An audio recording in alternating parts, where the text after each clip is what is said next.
কৈ দিয়া কথাখিনি তোমাৰ মনৰ ভাৱবিলাক কৈ দিয়া মনৰ ভাৱটো কোৱা মাজুলী এখন জিলা হৈছে সুবিধাখিনি মাজুলীয়ে পাইছে আজি কিয় পাইছে মোৰ বাৰ মৃত্যুৰ পিছত কিয় পাইছে মোৰ বাৰ মৃত্যুৰ পিছত এই সুবিধাখন কিয় দিবলগীয়া হ'ল এদিনতে যদি সুবিধাখন দিব পাৰিছে আগতীয়াকৈ কিয় দিব নোৱাৰিলে কাৰোবাৰ মৃত্যুলে কিয় বাট চাব লাগে কাৰোবাৰ মৃত্যুলে মোৰ বাক হত্যা কৰিছে সেইটো কোনো মানুহে কৈ আছে নাও দুৰ্ঘটনা এই দুৰ্ঘটনা নহয় হত্যা কৰা হৈছে মোৰ বাক দুখী কেইজনক কেলৈ ৰেহাই দিয়া হ'ল যদি 15 দিনো হোৱা নাই আজি মোৰ ছোৱালীজনী তেওঁলোকে হত্যা কৰিলে বুলি কৈছোঁ মই তাৰপিছত তেওঁলোকে জামিন কেনেকৈ পালে তেওঁলোকে জামিন পালে কিন্তু মই কি পাইছোঁ মোৰতো ছোৱালীজনীক মই ঘূৰাই নাপাওঁ জিন্দগী বহুত কষ্ট পাইছোঁ মই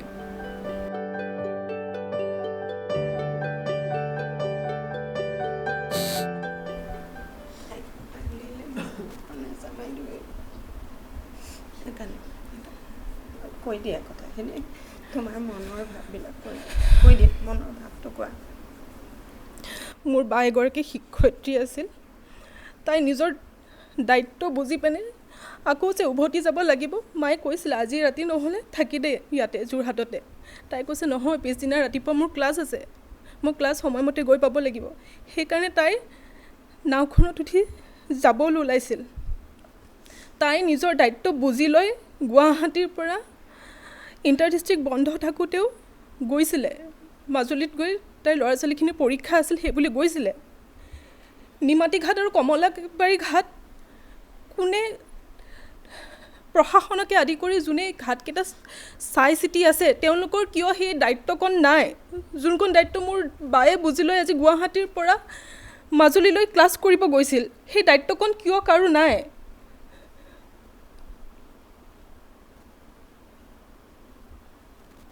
তাত কি নাও চলি আছে কি ফেৰী চলি আছে সেইবোৰ কিয় কোনেও চোৱা নাই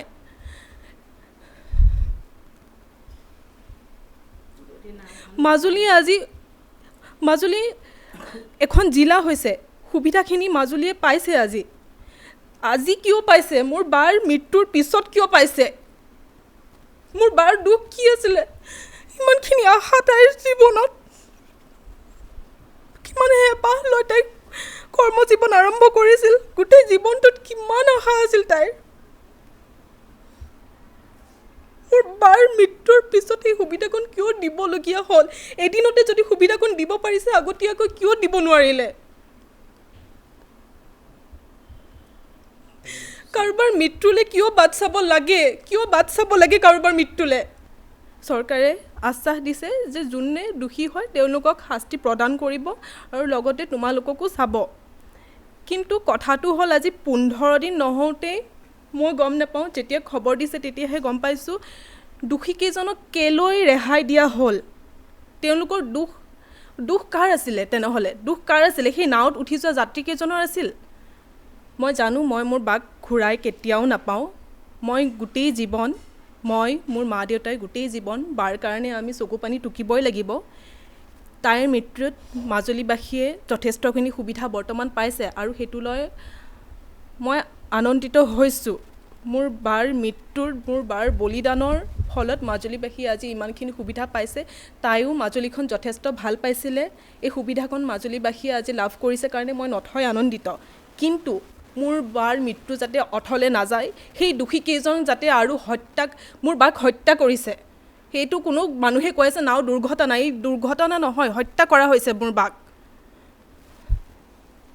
দুখীয়ে যাতে উচিত শাস্তি পায় তেওঁলোকে কোনো কাৰণতে যাতে ৰেহাই নহয় মই সেইটোকে আহ্বান কৰিম ইয়াৰ উচিত তদন্ত পুনৰ হ'ব লাগে তদন্ত যদি 15 দিনো হোৱা নাই আজি মোৰ ছোৱালীজনী তেওঁলোকে হত্যা কৰিলে বুলি কৈছোঁ মই এইকাৰণে হত্যা কৰিলে কাৰণ কেলৈ তেওঁলোকে দেখি আছে আগত এখন নাও আহি আছে এই নাওখন এৰি দিয়াৰ পিছত যে এখন নাৱে যে সেইখন নাও খুন্দিয়ালে যে কিবা এটা এক্সিডেণ্ট হ'ব তেওঁলোকে সেইটো কথা জানে যিহেতু তেওঁলোকে নাৱৰে কাম কৰি থাকে নাওতে সিহঁতে ঘাটতে কাম কৰি থাকে। ঘাটৰ মানুহখিনিয়ে কিয় বুজি নাপাব? যোনে এই দায়িত্বটো লৈ পেলাই ধৰক নাওখন এৰা আৰু নাওখন আহি পোৱাৰ দায়িত্বত যোন থাকে তেওঁলোকে জানে যিহেতু কথাটো, গতিকে তেওঁলোকে কিয় গম নাপালে যে সেইখন নাও আহি আছে, এইখন নাও এৰিলে এটা ঘটনা ঘটিব। তাৰপিছত তেওঁলোকে জামিন কেনেকৈ পালে? তেওঁলোকে জামিন পালে, কিন্তু মই কি পাইছোঁ? মোৰতো ছোৱালীজনীক মই ঘূৰাই নাপাওঁ জিন্দগী। তেওঁলোকে কিবা শাস্তি দিয়ক, তেওঁলোকে শাস্তি পোৱাটো মই বিচাৰোঁ। তেওঁলোকে শাস্তি পালে হয়তো সেই যি 3জন দুৰ্ভগীয়া নোহোৱা হৈছে তেওঁলোকৰ আত্মাই শান্তি পাব আৰু মই শান্তি পাম। বহুত কষ্ট পাইছোঁ মই। মোৰ কথাটো শুনক এবাৰ, মই অনুৰোধ কৰিছোঁ, তেওঁলোকক শাস্তি দিয়াটো বিচাৰিছোঁ মই। তেওঁলোকে শাস্তি পাওক যেন আকৌ এবাৰ এনেকুৱা ভুল নকৰক। আজি দিছে ডাঙৰ ডাঙৰ নাওকেইখন ঠিকেই আছে, সকলোৰে সুবিধা হৈছে, মই ভাল পাইছোঁ, কিন্তু সেই নাওকেইখন সদায় চলিবনে নচলে সেইটো মই নাজানো। কিন্তু ইয়াত নহ'লেও বেলেগত তেওঁলোকে আকৌ এই ঘটনাটো ঘটাব, কাৰণ তেওঁলোকে যদি আজি 15 দিনো হোৱা নাই, কাৰণ ক'ত কি হৈ আছে মই একোৱে নাজানো। মই সেই 8 তাৰিখতে নিমাতী ঘাটতেই আছোঁ মই।